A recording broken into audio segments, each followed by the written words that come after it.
and welcome to All People's Church, Unitarian Universalist. If you have been here before, one time or many, you are welcome here. My name is Mary Ann Clark, and I'm your co-celebrant this morning. Daniel Polk and our minister, Lori King Nelson, are in the pulpit this morning.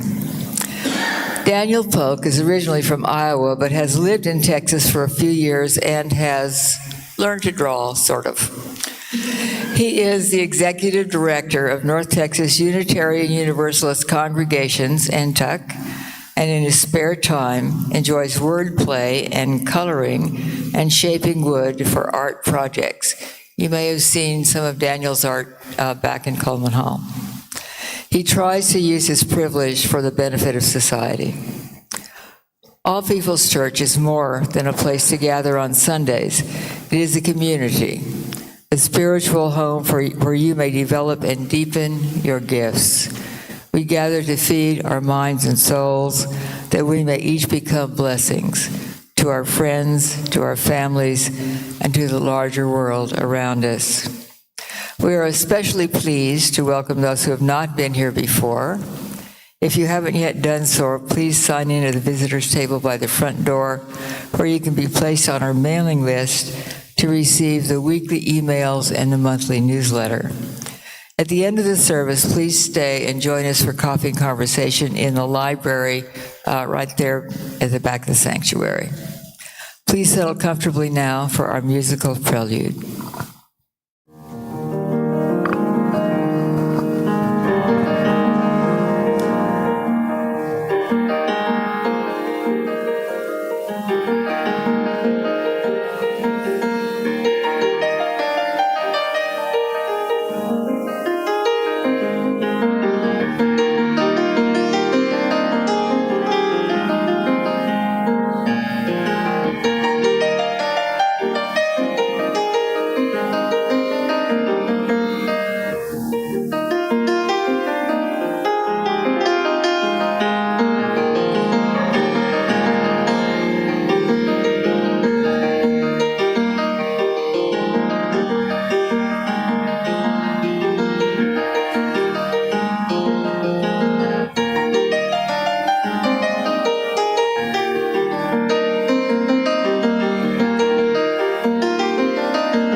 Opening words today are from the Reverend Lisa Day. She was intern at Dallas First Unitarian a few decades ago. And on her first Sunday, the minister asked her to bring the opening words. The poor dear didn't realize that she could use something already written, like from the back of the hymn book. She thought she had to write her own. So she wrote this: "Never before has quite this same congregation come together, and never again. The weekly recreation of this worshiping community brings the possibility of new consciousness. This is indeed a sacred event. Together may we see the familiar with new eyes, hear the familiar with new ears, sing and say the familiar with new voices. Come, let us worship together." And our opening hymn, our chalice lighting.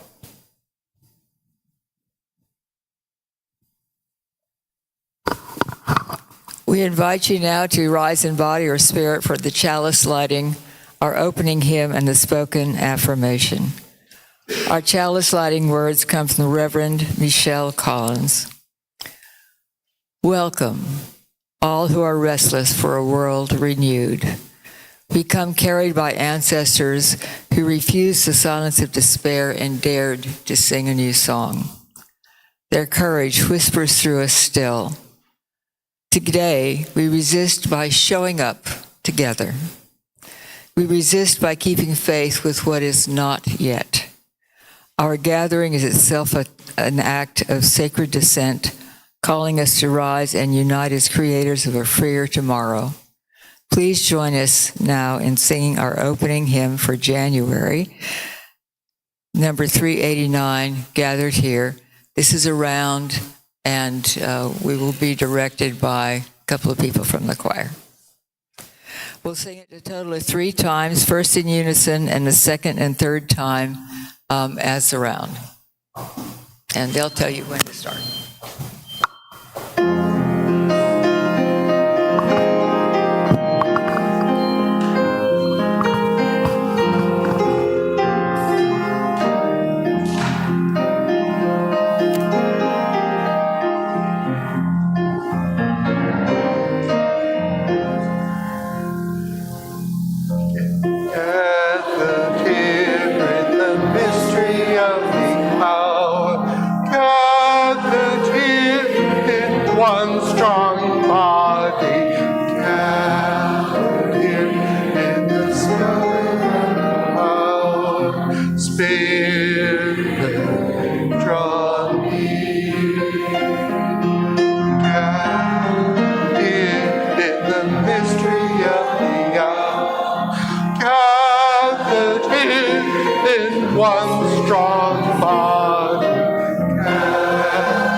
Please join now in reciting our affirmation.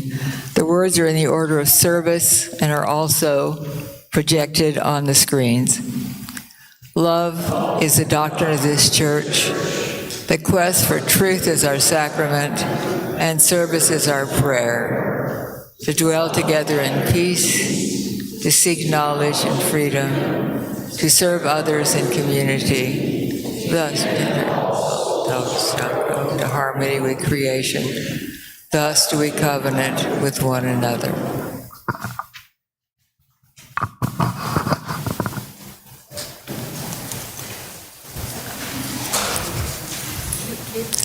I don't know if we have kids today.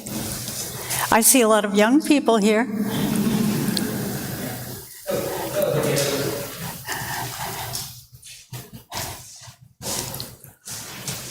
Oh, okay. Jacob is saying no. No, no. Okay. Well, then I don't need to address anyone with this because I'm going to address that very subject later. So let's just sing ourselves out. But stay.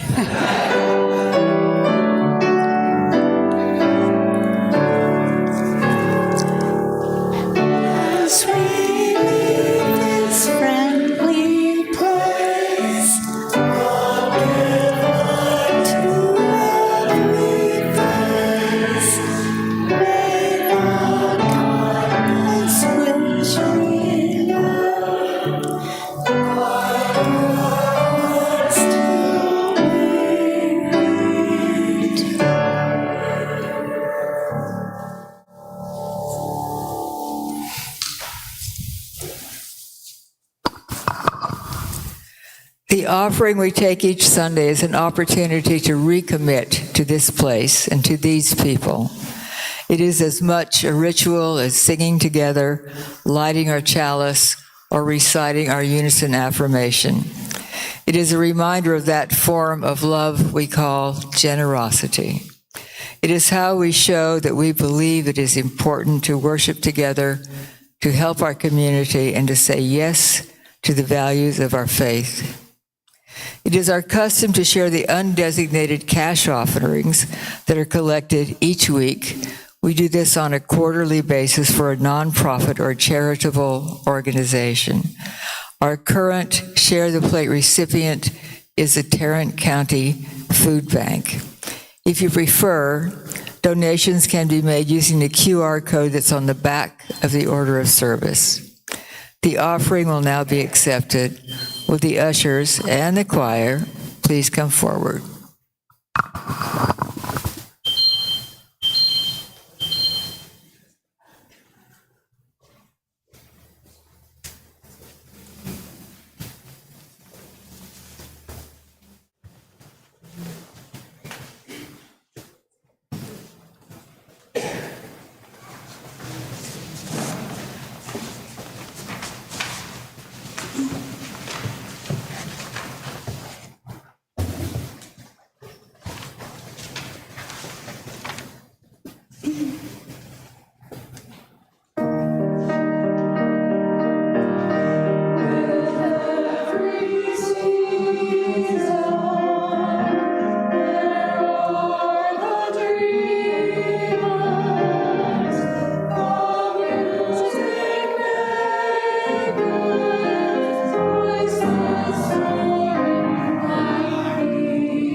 Good morning, everyone. We're so excited to be back and singing for you all for service. The first song was titled, Keep the Flame Alive. This next piece is titled, I Will Lift My Lamp. The text is by Emma Lazarus, and it talks about the symbolizing of America as a welcoming beacon for immigrants seeking refuge and freedom, and it's embodying the message of welcome for the tired, the poor, and the huddled masses. This is I Will Lift My Lamp with Horn by Brianna Arizola.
Hello, everyone.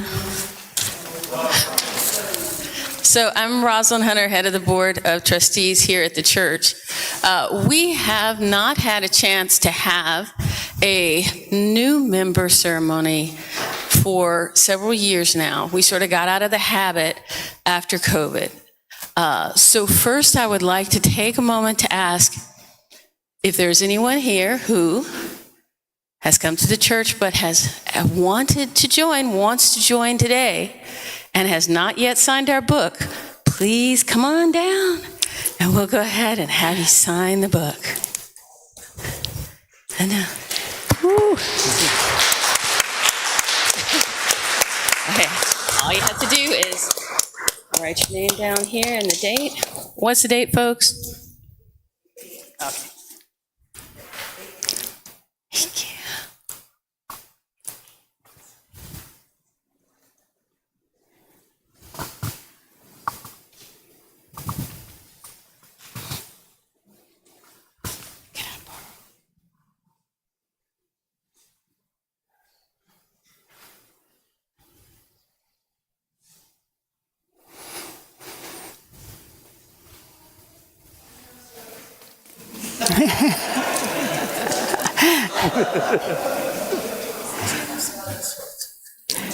Do you need another one?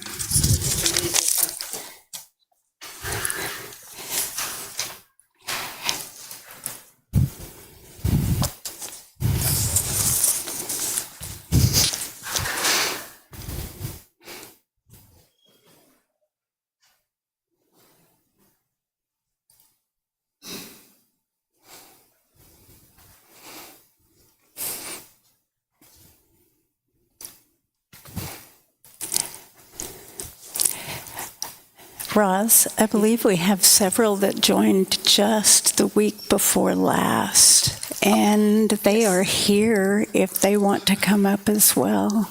Yes. Okay, those of you who joined this year, can you all please come on down? Come on down. Just stand right here. Yeah. Thank you. Now I'm going to ask each of you to just tell us your name and maybe say something about who you are. I'm Brianna Arizola. I live. Yeah, I'm a French horn player in the choir. I live in Euless, Texas, so I drive a little bit, but not too far. Petra Stramer. I live in Arlington, and I'm happy to be here. Yay. My name is Anna Maria, and I'm also in Euless. And this is the third UU congregation I've been to, and I love it. I'm happy to be here. Evelyn Thorne, do a lot, and I live in Arlington. Jamie Inman, and we're just happy to be here. I'm Stephen Inman, and this is my better half, and we're really glad to be here. I'm Gail Barker, and I'm happy to be here too. Okay. So please give everyone a big applause here.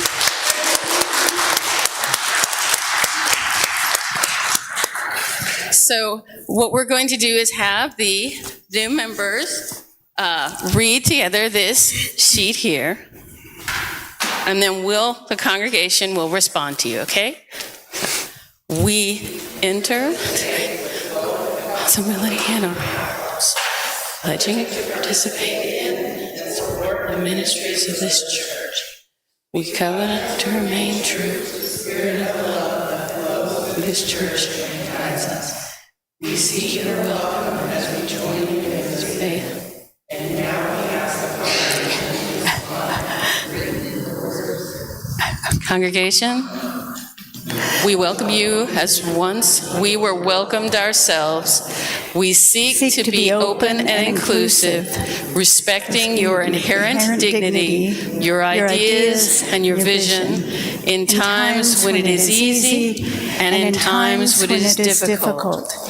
We seek to be supportive, not only when you reach out, encourage to us, but also when you need to reach out to you. In return, we ask that you recognize our humanity. We will not always live up to our ideals. And when we fall short, we invite you to stay in relationship with us and help us more fully bring alive the spirit of love. We welcome you as a member of this congregation in this faith and our shared spiritual journey.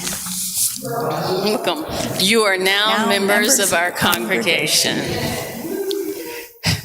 Okay, I'd like to ask those of you who joined in the last 3 years but are not up here now, please stand up. Yay! It's a blessing to have new members join our church. Each person has new ideas, skills, and viewpoints that will strengthen our congregation. Please take a moment after the service to greet our new members and welcome them as living members of our community. Thank you. Now, before you go, will you like up together? We can take a picture. May I interject? Drive the microphone.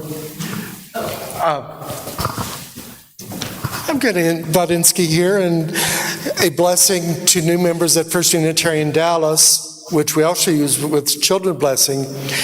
May your thoughts be wise, may your lips speak truth, may your heart know love, and may the work of your hands be blessed all the days of your lives. Oh, thank you.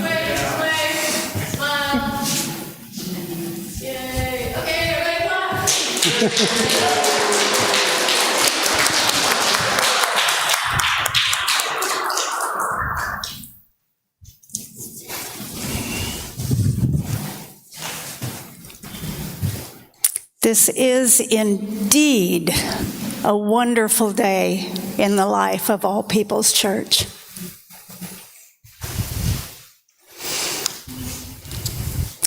At this time in our service, we pause to honor and to give time and attention to those things most important to us. We gather here for healing and for peace in our hearts and in the world, and honor our time together with the shared stories and news from the congregation. We light these 3 candles in honor, and at any time you may come forward and light a candle in the meditation center next to the chancel. Today, from our Book of Memory and Hope, we include the following. Joe Burnham's son died sometime during the night. Joe is our family too. Reach out to her and let her know she has support and a small army of UUs standing ready to help in any way we can. His name was J. Thomas Burnham, and he was 55 years old. He is survived by his wife Cynthia Burnham and his daughter Sorcia. UU minister, Reverend Meg Barnhouse, died this week after a long illness. Reverend Meg was the minister emerita of First UU in Austin, and her ministry shaped generations of UUs and touched many in this congregation. And I just want to say in regard to that, one of the first prayers I used when I first came here was written by Meg Barnhouse. Let us pause now for a few moments of quiet, private meditation to hold and uplift the sorrows and celebrations, both spoken and unspoken among us. And then Misha will lift our hearts with music.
Thank you, Misha. Thank you, choir, today. Thank you, Josh. This has just been a wonderful, wonderful day. Thank you, Roz, for the new member ceremony. And thank you, Daniel, for being here today. I want you to know today's service was a cross-country effort. It was being put together by people in Dallas, Arlington, Fort Worth, and Los Angeles. So I was going to come in with the old joke of I just flew in from California last night and boy, are my arms tired. But I was too tired to put that into the... So, as a diasporic Christian seeking, and I could almost just stop there because so many of us are diasporic somethings, gathering here for belonging, for learning, for justice, for acceptance, for hope or healing. But for me, a diasporic Christian seeking practices that are complementary, not contrary, to truth and principles that lead to a just and loving human existence. I sensed just such an environment here in this sanctuary on my very first Sunday. Not that I understood exactly what that meant within the first 5 minutes of my subconscious transition into Unitarian Universalism, because I know so many of you will understand. I had been given a creed and dogma the day I was born and had spent decades deconstructing the harmful nature of much of that. That first day, though, after service, I was handed a single piece of paper titled The 5 Smooth Stones of Liberalism by James Luther Adams. And after reading it, I realized I was home. Number 1, revelation is not sealed, but it is continuous. Having no creed or dogma means we are lifelong learners, open to new ideas and changing our behaviors and practices based on new knowledge and insights. We understand the best place to learn is in the interaction between different cultures, experiences, and worldviews. Rene Ruchatsky says, whether in nature, think of estuaries or coral reefs, or in community, it's at the edge where differences overlap and engage that there is more potential for transformation. Number 2, our relationships require free consent, and we use the ethic of mutuality to guide them. Our relationships with others must not rely on coercion. Free, inquiring minds more easily accept the discovered wisdom of great teachers in the past, as well as new discoveries. The Reverend Dr. Martin Luther King Jr., in his letter from the Birmingham jail, said, in a real sense, all life is interrelated. All are caught in an inescapable network of mutuality, tied in a single garment of destiny.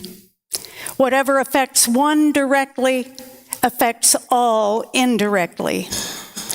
I can never be what I ought to be until you are what you ought to be. And you can never be what you ought to be until I am what I ought to be. This is the interrelated structure of reality. Ruchatsky says that true mutuality is the meeting and interaction of subjects, creating a shared sense of meaning and agreeing on a future that benefits all. She says that this ethic is especially helpful when trying to understand cultural misappropriation and during times of disagreement or conflict. Questions we can ask ourselves are, is the sharing of culture consensual? Is there time and space for everyone to share their story or opinion, or for others to listen deeply? Is there a way forward that all can agree to? Number 3, faith is the sister of justice, and the beloved community is a just community. Religious beliefs do not exist in a vacuum. Our faith community is where we practice creating beloved community, where our values of mutuality, interconnection, and love are made real. We must love one another and care for the ultimate potential of all people. And even if we must make sacrifices, we continue to work toward the creation of a just and loving community. 4, our faith must take form in society because the beloved community is meant to create justice in the world. We are called to organize and work with other communities to do the hard work of dismantling systems and structures that support patriarchy, racism, and other oppressions. Extraction, exploitation, colonization, dehumanization, pollution, and climate change. The true strength of Unitarian Universalist principles is in how they help us organize power to improve social, economic, political, and education systems in our society. 5, we must remain optimistic because we are the ones who can bend the arc of the universe.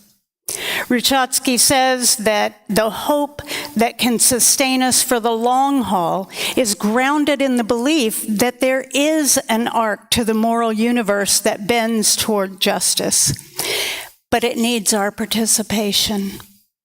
It's this belief that can give us a shared purpose and reason to embrace our interconnection and shared destiny of beloved community.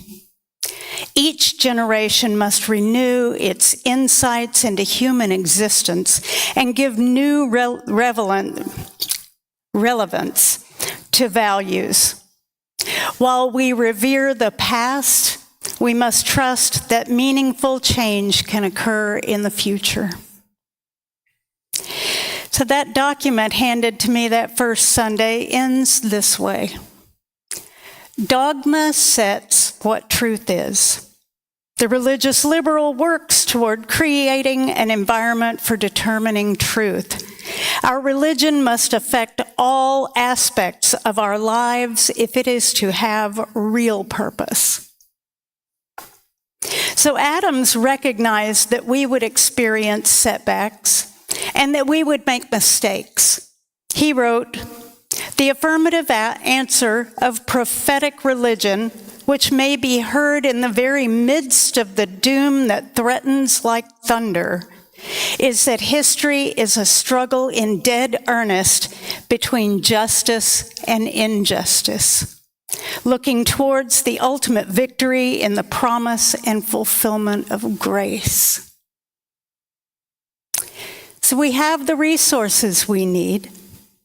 Grace is when we see them and utilize them. We have our covenant, and through it, we have our healthy relations with one another. Reverend Chris Jimerson shared Connie Goodbread's concept of the 5 smooth stones, one that I value greatly. Here it is. Because revelation is continuous, nearly endless discoveries and possibilities lie before us, so we may have great hope. When our relationships are consensual, not coerced, we can know the true depth of a healthy and life-giving love held in sacred covenant with one another. Fulfilling our obligation to work toward a just and loving community allows us to also know justice in our own lives. when we deny the immaculate conception of virtue and work to create good in the world through organizing with others, we build up our own courage. Because we have those resources, human and divine, to achieve meaningful change, we may rejoice and know joy. Hope, love, justice, courage, joy. Whatever our own concept of the 5 smooth stones, may we carry them throughout our days and throughout the life of this church and our beloved faith. Thank you. So now you get my take on the stones. You'll hear a lot of the same, but maybe something different as well. We're going to be passing out baskets of stones. You're welcome to take 5. You don't have to. You don't get a slingshot. We don't use them to throw. We don't throw these stones at anyone. They represent truth and power used for good, and they're small, fragile hands. But these are the only qualities they share with David's weapons. And you'll notice they're simple river pebbles, landscaping. If you want polished gemstones, you have to go buy your own or find them somewhere. If you like simplicity, I'll give you 5 words, 1 for each. Truth, relationship, justice, responsibility, and hope. So while you choose this, here's some background on the man who wrote them. James Luther Adams started developing this treatise 80-some years ago. He was born in eastern Washington, a town called Ritzville, Washington, if you've ever been there, and grew up in a fundamentalist home. His father was an itinerant Baptist preacher who then became Plymouth Brethren. Conservative was an understatement. Adams called his upbringing premillenarian, did I say it? Premillenarian fundamentalism. He went off to college and called rebounding it. He named his education process as deprovincialization. And for a while he was an atheist humanism. And listening to sermons of John Diedrich, the leading humanist, helped him to find a new home in the Unitarian Church. One of his professors, Frank Rehrig, told him that his problem was that he had never heard of a self-critical religion. And later told him, "You're going to be a minister." This didn't exactly thrill him, but after graduation, this raving humanist went off to Harvard, where he found the curriculum a bit stale. He had witnessed ungrounded mysticism and was not satisfied with modernism based merely on spirit of the age. He would settle for nothing less than a faith which could be held intellectually accountable.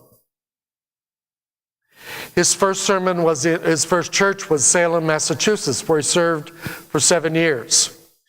During his tenure, there was a strike at the local mill, the textile mill, which after several weeks had not received press coverage. He investigated the working conditions and used his pulpit to call for public dialogue. In the pews, remember this is a small town, there were mill workers alongside managers and owners. None objected to Adam's sermon as the strike was soon settled, illustrating the need for a free pulpit. James Ford wrote on Patheos, his Salem experience strengthened Adams' already firm conviction that a liberal church can and should make itself a faithful voice for the voiceless oppressed. Do we use that today? He was sharply critical of the prevailing liberalism which, because of its excessive individualism, barely noticed and never decisively addressed issues of social justice. A weak liberal religion bestows a spurious blessing on the status quo. This point never ceased to be a major theme of his classes. When I read that, I'm thinking about Minneapolis and us being engaged. After Salem, he served the church in Wellesley Hills for a year before being called to the faculty of what is now Meadville Lombard in Chicago. But he had one condition, that he could first spend a year in Germany studying with theologians. He spent time in 1935 and early 36 with people like Martin Niemöller, Albert Schweitzer, members of the Underground Church. But after a visit from the Gestapo and almost being imprisoned, he said, maybe I should go home early. He was dismayed, disappointed to see that liberal religion did not have an answer to Nazism. So he developed this 5 smooth stones of liberal religion. Now I ask you, could we use that today? In today's society, could we use the liberal religion? So looking at these 5 points, and remember, they are not specific to any doctrine or any theology. They are not exclusively Unitarian Universalist. They could be Christian, Jewish, or used by any other faith tradition. You don't have to take notes. I have a handout and I can send you these slides. But look at these, and I'll start with his words. Truth. Religious liberalism depends on the principle that revelation is continuous. Nobody has a lock on truth or monopoly, and we will always be finding new truths. We have no book that is infallible or absolute. Also, belief can't be dictated to the younger generations. Young people have to find them themselves, discover them again, uncover and uncover. Truth is ever unfolding. That is why we have the living tradition. The hymn book itself, singing the living tradition, because ours is constantly growing and expanding. Hymn number 189. There's a line in there, revelation is not sealed. We sing about it. It challenges us to become not only we can't rely just on what has been, but we find the best answers for current and upcoming situations. Many years ago, one of our leaders was asked, where do the Universalists stand on this issue? His answer, we don't stand, we move. Relationship. All relations between persons ought ideally to rest on mutual free consent and not coercion. We freely enter in that relationship. This applies to faith, love, loyalty, trust, never coerced, always mutual. Forcing any of them means they would not be lasting or true. Justice. These are his words. Religious liberalism affirms the moral obligation to direct one's effort towards the establishment of a just and loving community. It is this which makes the role of the prophet central and indispensable in liberalism. To simplify this, we're called to serve our neighbors, and sometimes that community takes priority over the individual. If you remember our principles, think how they apply. The 4th one, the word I use is responsibility or agency. His words, we deny the immaculate conception of virtue and affirm the necessity of social incarnation. Would you like that in plain English? Good things don't happen by themselves. It is people, us, who perform the acts of goodness and make the world a better place. It's up to us. We are the ones who must create good. The 5th one, hope. Liberalism holds that the resources, divine and human, that are available for the achievement of meaningful change justify an attitude of ultimate optimism. Again, do you want plain English? We have what we need somewhere.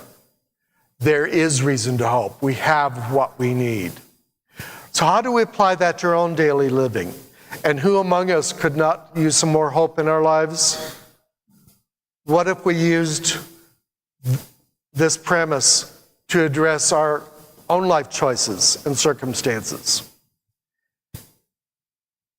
I hope these words and stones can be used to you, not just in this congregation, but in your daily lives. So let's just go through those 5 words again. What are they? Truth, relationship, justice, responsibility, hope. And I'll close with a quote from Adams. An unexamined faith is not worth having, for it can only be true by accident.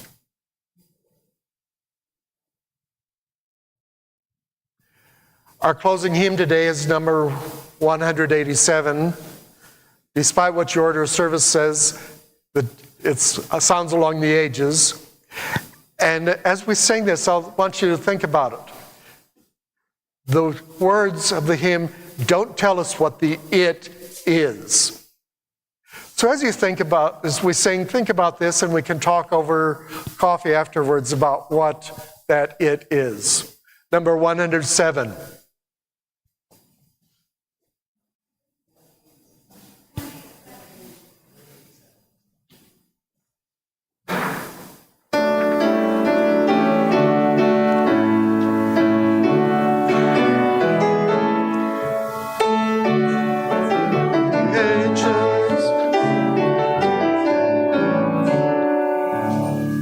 It sounds along the ages, soul answering soul to soul.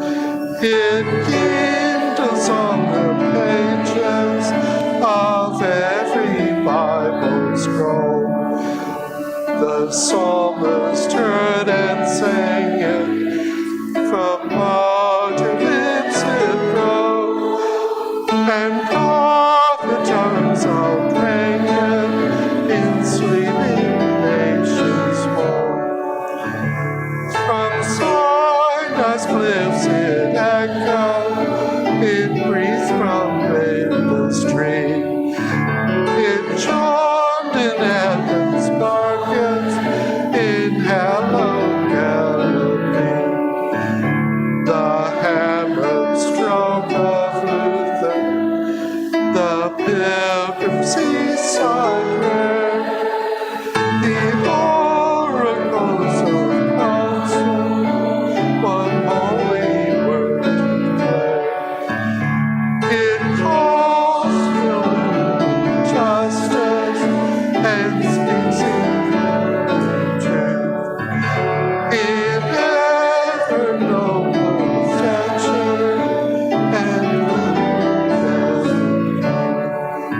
forever on reason and no thought of truth. Our hearts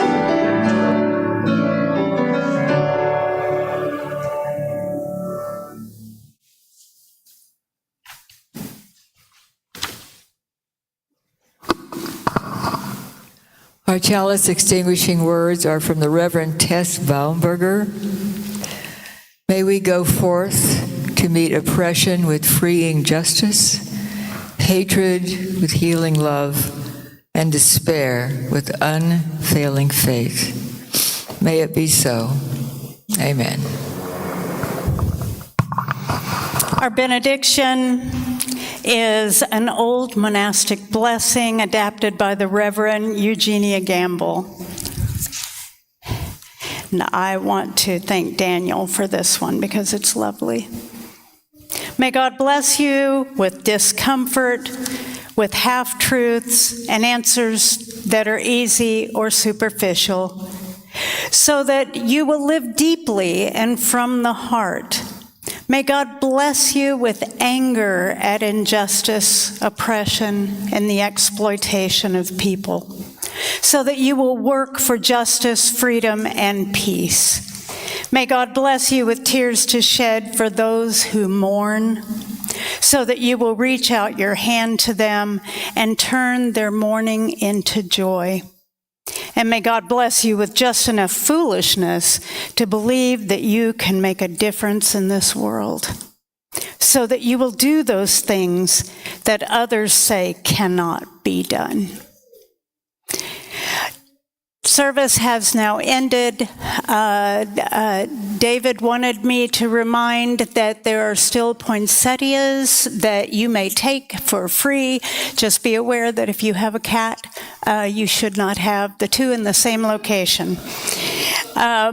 We invite you to stay and join us for coffee and conversation in the library at the rear of the sanctuary. Get to know our new members. And Daniel is going to be available, Daniel and I will be available after church here in the sanctuary to discuss, it's a workshop on the 5 smooth stones. So,